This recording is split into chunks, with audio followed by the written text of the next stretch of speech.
barrels and age stuff and blend. Yeah, and barrel aging and blending sort of place so the basement has it's massive compared to what it was. It's been the builder has extended the basement out, and so it'll have a kind of, so you can drink down with all the sort of the barrels aging away on display, and then we're looking to have a food option actually on site as well. So yeah, sort of simple food. But we've got some ideas about there to be some experimentations there, and playing around with some creative ideas, but on a small scale, so that we can try out some things that we wanted to do. And so it will be this basement is going to have the ability for us to continue our creative endeavours. I mean, we struggle at the moment. We would struggle with just this site to actually put beer aside in barrels, and so we've got the space. And we had contemplated we were going to put an entire pilot brewery in there, but we just thought actually running 2 breweries was. But as with everything, everything's up in the air, and that's kind of obviously, yeah. The idea is that it's a bar upstairs. So, yeah. That's obviously just on hold, as it were. But we're still proceeding with things. So yeah, just I mean, it's a horrible time at the moment. But you've got to think of things beyond it, and be ready to sort of pick up when things move on, and which I'm sure they will. So yeah. Were there any more questions, Helge? It's another one, once again from Nigel. He's asking, where are you getting your beers canned? Yeah, so we are using, we're using someone called, they're called Mora Brothers, someone we've been using for a while. They've got a reliable, they've got one of the top labs in the country, so they check everything for ensuring stability. Well, there's the lady that runs the lab, Marilyn. She knows everything about sort of beer sort of spoilage, how it might happen, what to look for. They're very thorough, because mind you, their canning is new to them, and canning has been new to us actually since we did do one run ages ago, but that was proud. Yeah, but this is pretty much been new to us, but it's been a quick learning curve. And there's another question, which actually I will join in asking the same question, and that is the porter. Yeah. When will your porter be available again? Hopefully by the end of 2 weeks. I've transferred some today. This is my second to last bottle. Well, yeah, I said we sent it off today, so to get packaged. So, I'll say 2 weeks on the tops. Hopefully less. Will it be bottles or cans? It's going to be cans. Yeah, it's. I'm fine with that. It's actually for us. We have quite a tight cold space. They stack so much better, and every space, it all counts. So for us to cold store it, we need to. Oh yeah. Oh yeah. I saw. Oh, that's cool. I've actually got the diploma here for. Oh, amazing! For the gold medal in the Champion Beer of East Anglia in the porter category to colourless porter. So you guys haven't seen it yet, but I've got it here, so it exists. Oh, amazing! Oh, thanks for sharing, Helge. I can let you have it in return for a couple of bottles of this, or a couple of cans of the Yeah, reef. we can arrange. We'll sort that out. Yeah. So yeah, well, I suppose because we were talking a bit through. We could get the hazy pale.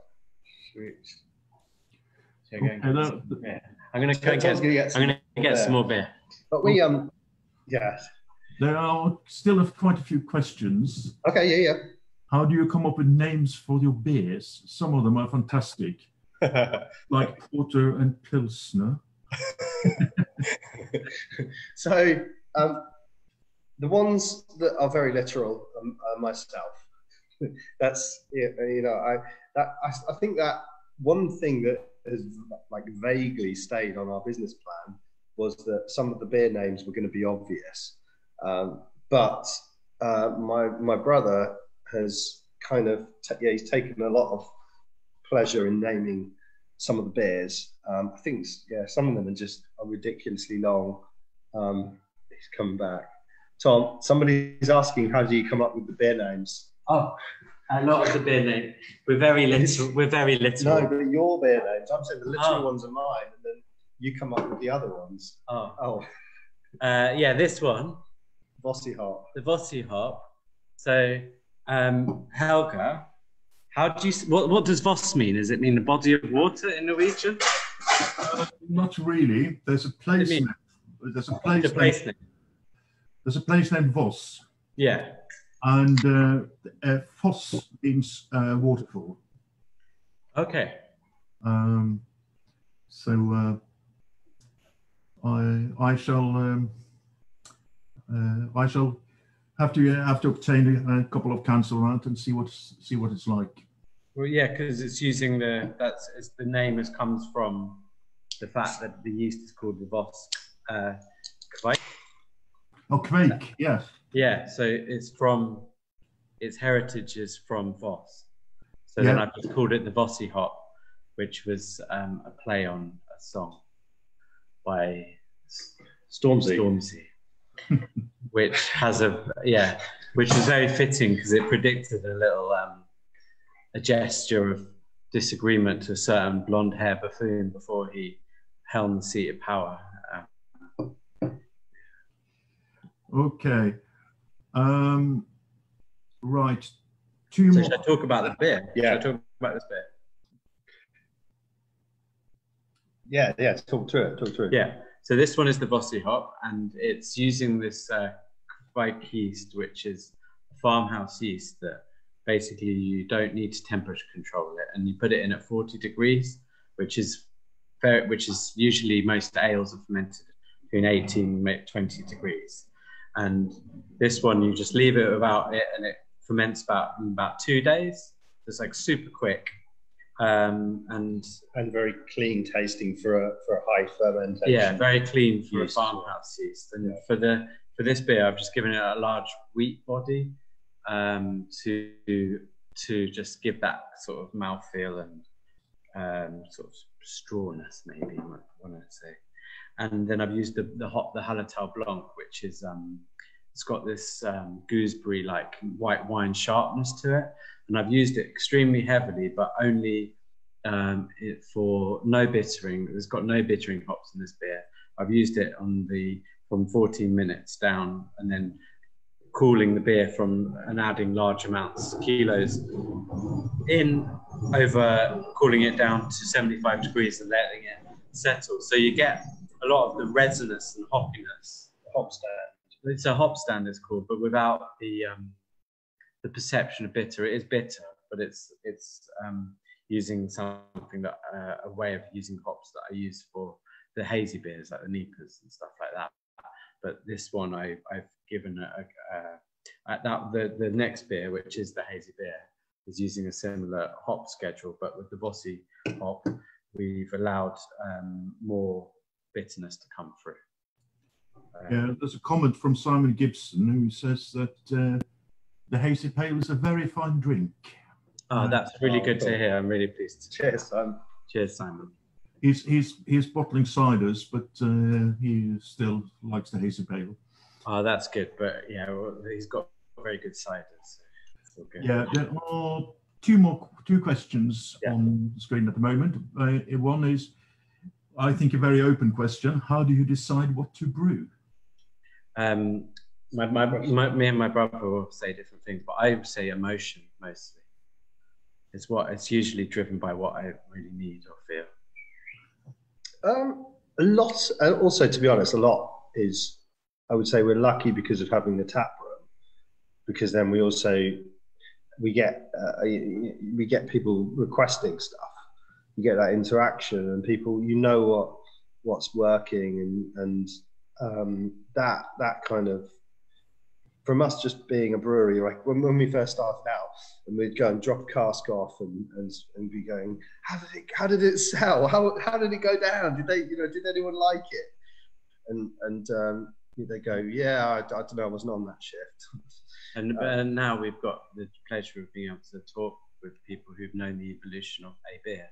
So I often play with something, like if I get something, an idea of something, it's often taken on many forms, because I try, well, for the next time, like a beer that I've made in many dimensions it's like a grisette style beer, around the 5%, and I've made it using like many different herbs, like lemon balm, lemon verbena, and I've also used like real lemon zest and heavily dry hopped it with citra, and tried out in many different incarnations. And I've talked with people who've gone through those stages with, so it's a talking conversation through the development of the beers, through people that are directly feeding and back and having an awareness of the freedom of creativity that we've had the pleasure of having here. The other thing, normally, when we've got about 10 taps on, is that we have some idea of what a range of beer should be. So which we kind of will say, look, we need to have some dark ones or something, with an interesting yeast, something saisony, and we need some hazy pales, some West Coast pales. But then this allows us to then see obviously what stock we've got, and if we've got the room to try out a new hop or new something else, then we can go, oh, well, I want to learn about what this hop can offer, and we've got the chance to do that, rather than having to always make the same beer according to, even though we might have the grain builders the same, but we might make tweaks, but we're allowed to, we've got to respond through. When you say emotion, it's also like, oh, what do I really desire at the moment? What am I inquisitive about? Like, I get ideas, it might be in the shower, about what flavor might be interesting, or to come into a beer, or how can some of the infusion stuff. Yeah, some of the infusion stuff, which is for me, like I'm just playing with at home as well. Just trying to understand more about like how to get the flavors out of botanicals, basically, of a variety of sort, not just hops, and then how this can also then contribute to beers that I enjoy making. As a comment to that, I can only say that one of my jobs as brewery liaison officer is trying to keep an updated list of your beers. I've given up on that. Sorry about that. Yeah. So there's a couple of the tickers that probably have a better list of what Merv, we do. Merv's got it. Yeah. I'm amazed by that. Yeah, which tickers, if you're not sure, people that they basically will, I suppose, collect beers in a sense, and not literally store them. They'll drink them, and they're trying to sort of have as many in a year or whatever as possible, different beers, kind of thing. But yeah, it amazes me when you see like the list that they've had. Yeah.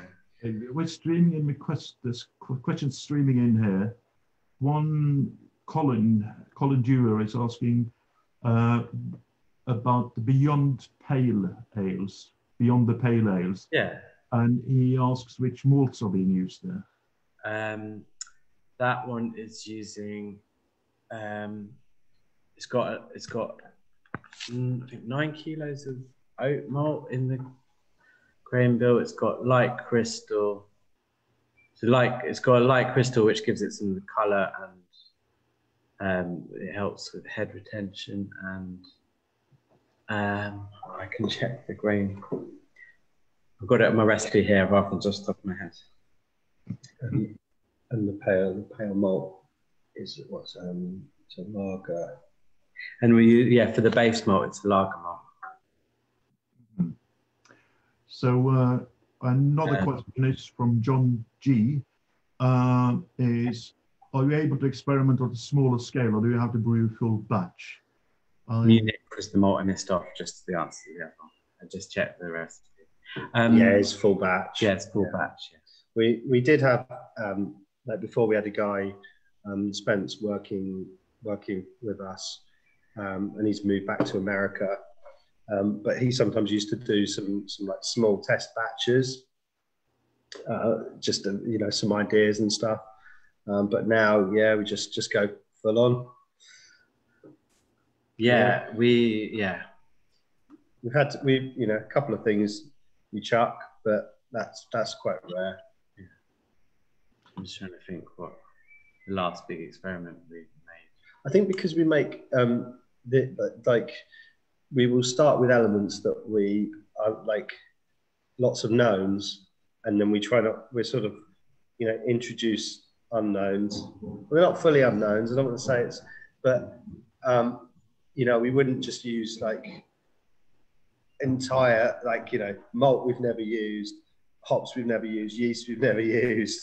And there's bits you're always bringing in previous knowledge with new stuff. And I think and because of the fact that we have been brewing it 6 years here, yeah.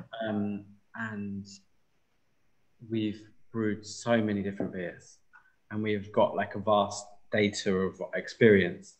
And this is kind of how I was explaining that we make the change. We've got a pale ale recipe that some people might have originally known as Mosaic. We've just called it Mosaic because that's what it was, using that hop prominently. And that was a recipe Sam took a long time to get to. And that's like our pale ale,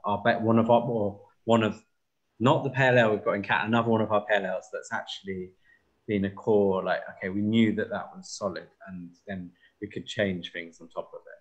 I think we brewed, it was something like, actually, I think even when I started that, when I was home brewing, and did something like 22 iterations of it just to get the malt kind of ratios right on it. And so that, it is just these fractional changes going along. But I think the most radical beer that I last made without much experience was a beer that a kettle sour that we made over the 3 days when we were having our planning permission hearing. So we were literally didn't know whether we were still going to have a business, and that was whether we would get permission to build the tap room that we've got now, because we had basically been put in a position where we needed to do this, or we couldn't move forward. So that over those days, I made a fermented mango kettle sour. So we fermented the mango with the acidified wort, and dry hopped it heavily. And it was for me, that was a bit further out than I've gone. And it's a quirky beer. That was, not as sort of straightforward as the cherry sour. Yeah, not as just obvious, that's sharp, tart, and refreshing. It had extra. As the questions keep coming in, I'll try some of the hopefully quick ones. Which hops did you use in Hazy Pale? Can't find it on the can. Mosaic, etc. Okay, thank you. Who does the very nice label designs? That's my wife, Anna. We think allegedly that's her as a young. All artists draw themselves into. I think that's her self-portrait. Yeah. She somehow during this lockdown, she's still managed to work and find time to design a new cam range for us, which was very nice of her. I've got loads more beers that I want to put into can, so she's got loads more work to do.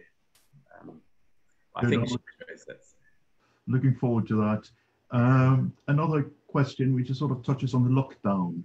Yeah. Are you as busy now as you were before the lockdown, due to your online shop and the need for people to drink your lovely beer? Our production is down, but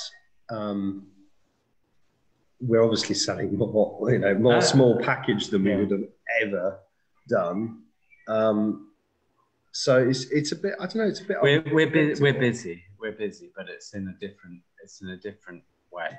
It's basically, even though it's the same business, it's like we've had to learn a whole new business, or we're learning a new business, and being able to have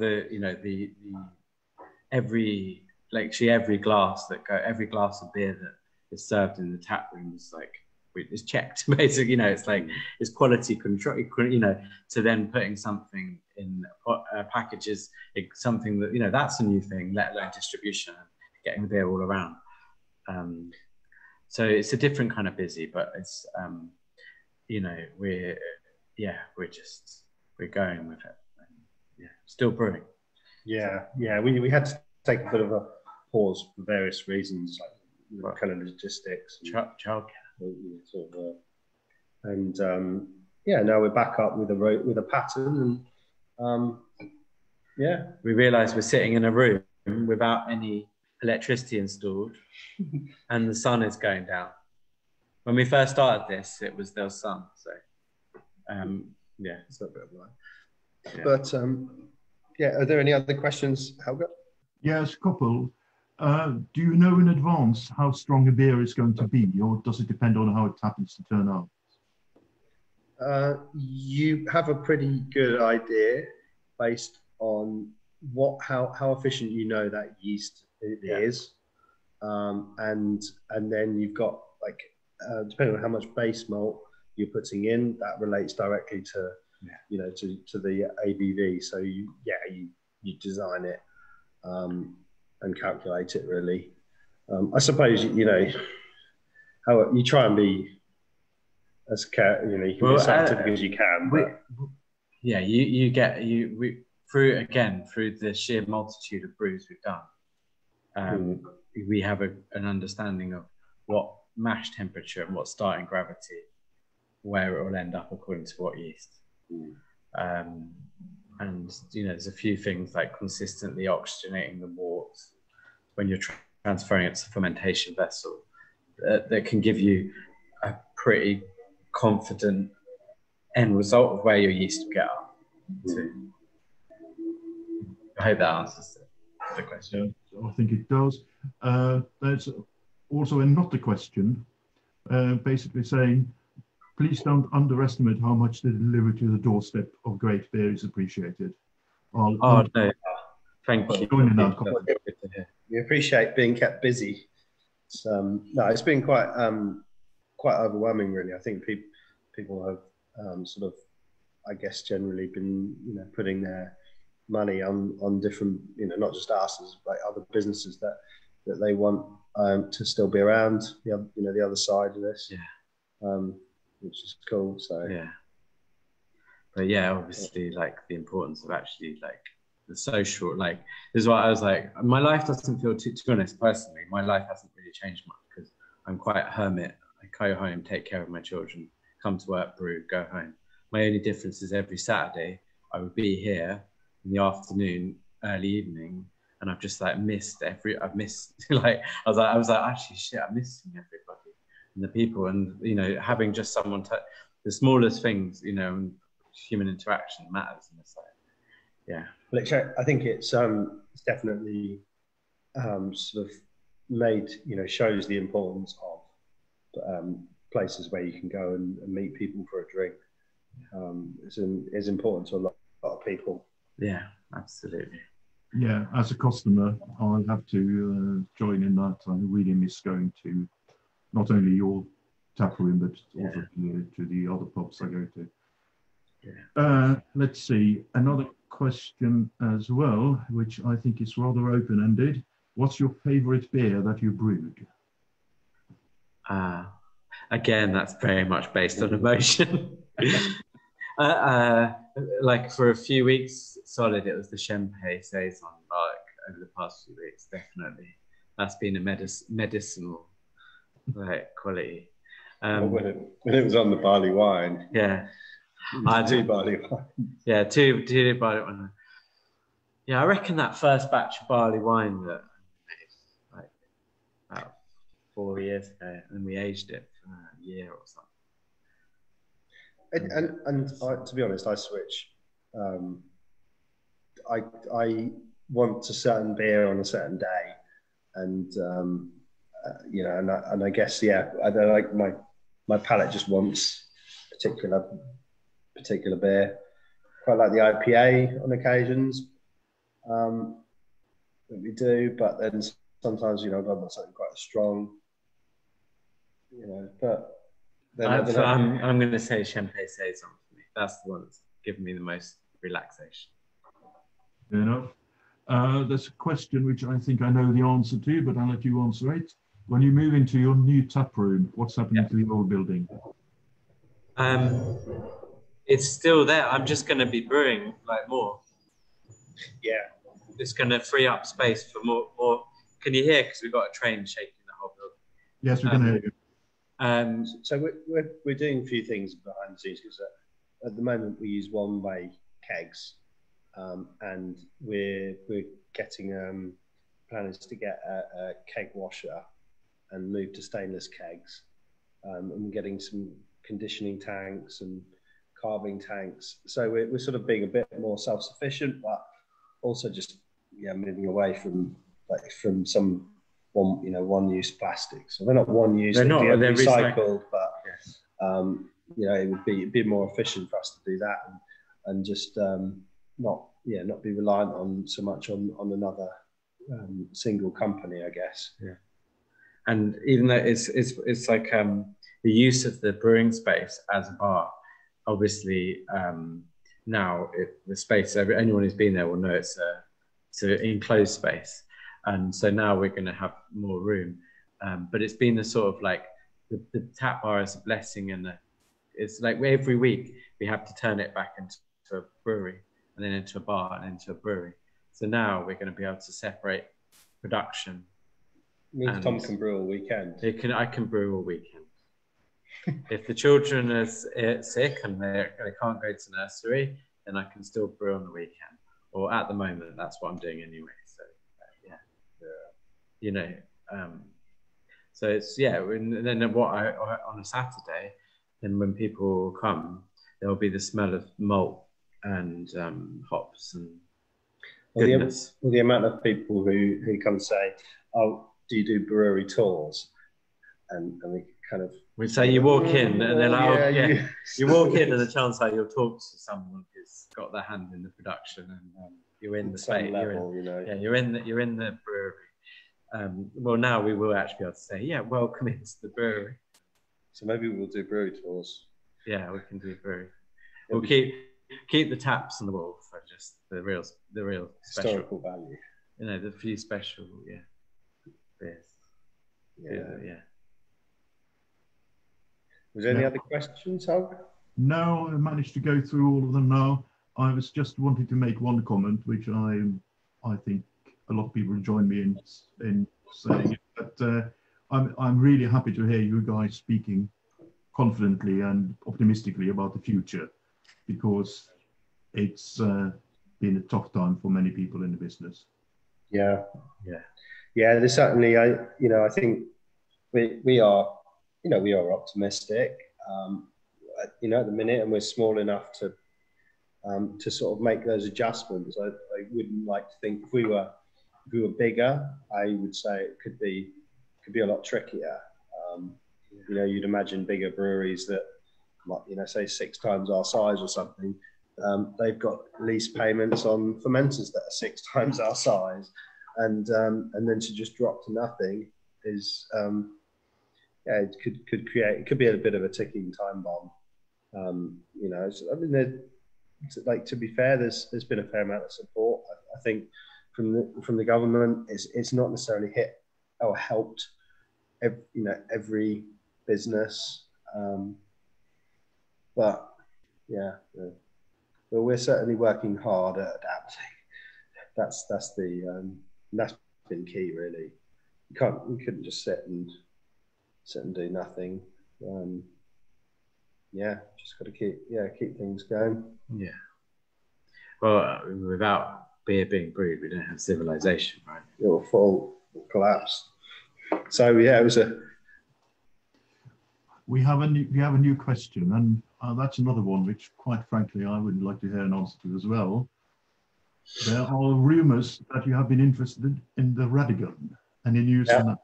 Yeah, we put in an app. I put in an offer. Sam went wearing his shiniest, cleanest shirt. But no, we have at the minute. We didn't get the. Just didn't get preferred, but we'll see. I mean, I think I know who's got it, but I think it does need a fair amount of money on it, that place, which I was willing to get from somewhere. I think could have made a good go of it, but it's special. But then it's quite close to Chesterton Road. But then at the same time, some people don't actually want to walk that far for a beer. It's quite happy going to their closest place if it's got great beer and friendly people. Well, it's got a lot of tradition to it. Yeah. Let's see. Okay, we've already got the answer to Radigan. 2 more. What will be the scope for cask ale in the new setup? That's a good question. Cask beer in here. Yeah, well, we will have it on. Yeah, we'll have it on. We will probably have a cask that we'll try and at least maintain that. And if we didn't throw any beer away at the end, and we were like, in the week after, we're like, okay, we can try 2 cars. We do it that way, but it's that we'll respond to. The thing is, because I know a lot of our beers are hazy, but we don't use findings in our beers. So my preference is if we do cask beer, we make a dark beer like our porter. So I would imagine. I could imagine us putting the porter on pretty much all the time. I'm considering getting some 36-pint pins, and we could have them with could sort of jacket them on the bar. Well, for the beer festival, the beer that I didn't brew, that had been agreed to, what requested to brew was actually a small stout. Whether there is such a thing. That's we what might have invented that beer style, but yeah. So low ABV, just over 3% stout, which I wanted to put on cask and then see how it went down at the festival as a trial. So the idea, it could be that that could be one as well that we can rotate. It's a recipe we've done before, which did it won Zebra Award for something in bottle, I can't remember. And we were just going to variate it and up the oats and change the hop and just. I guess if you put one thing is, because I was looking at the keg washer, it is a keg and cask washer, so we're not going to completely stop okay. that. There's a follow-up saying yes, please, cask porter, and the cask porter is very good. Is all I can say on that. Even when we serve keg porter, we don't filter it. It's still real ale just under a gas blanket, basically. Yeah. To be quite honest, this is my personal opinion, not speaking as a cameraman, is that I feel the distinction is getting less important. Well, what's going to be so important even more is the saving of these social spaces. Yeah. That obviously, it was anyway, but now. Yeah. And another question is: once COVID is over, once all these strange times are over, are you going to still be delivering to Cambridge? I hope we so. would really like to. Yeah. We've got we'd like to be able to offer like we've got ideas. I think with if we maintain some level of orders, then I'm hoping that we can have somebody that's their job is doing is handling those orders and also our trade orders that we get, which we usually just kind of handle between us, or just say, a lot of the time it's me, or if one of the other people are, happens to be there and it's quiet, they run up and do a delivery. But actually, I think if we manage to keep some level like that, then yeah, I'd love to do. That'd be real good. Might have to adjust times of delivery because people potentially will, I suppose there's a lot of home workers, but maybe there'll be time or day preferences, that kind of thing. So maybe it won't be next day. Logistics. But we'll do it. Yeah, 100%. Definitely. It's been a lifesaver over this lockdown period, I can tell you. That's real good. Good. Yeah, it's it's one of those things that I like. There's a few other businesses that people that I know who own businesses that I've brought from them direct like that, which is like, and then they turn up and then you're like, hi. It's just like, even though it's a very short little thing, it's still just like, it's been a great pleasure to. And obviously we've had like Leo and Garfield, who people know from Wicked Kitchen Chicken and thing, and I know that they've enjoyed being able to see some of their friends. Yeah, we've got, according to my watch, about 6 minutes left. So I've got to go and clean 4 fermentation vessels now. So it's a good time to conclude. It's all right. He's chilling tomorrow. Chilling. Yeah. Yeah. Okay. Our controller says, feel free to wrap up if you're coming to the end, and I think we're all at the end. Well, we've given you plenty of advertising space already, but to anybody listening, please remember that you can order beers online from Calverley's, and the to-the-door service is really, really, really great. Thank you, Helge. It's really nice to see you, Helge. Good to see you as well, guys. It's another for, if you want to check other breweries, because they also exist, go to the Cambridge Campbell website, where we have a special page about breweries and pubs and whatever who do deliveries or who will do off sales.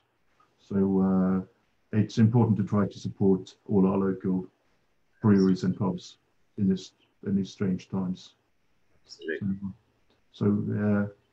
So thank you very much, gentlemen. All right, you take care, and thank you, everyone. Thanks, everyone. Cheers. Take care. Bye. Bye.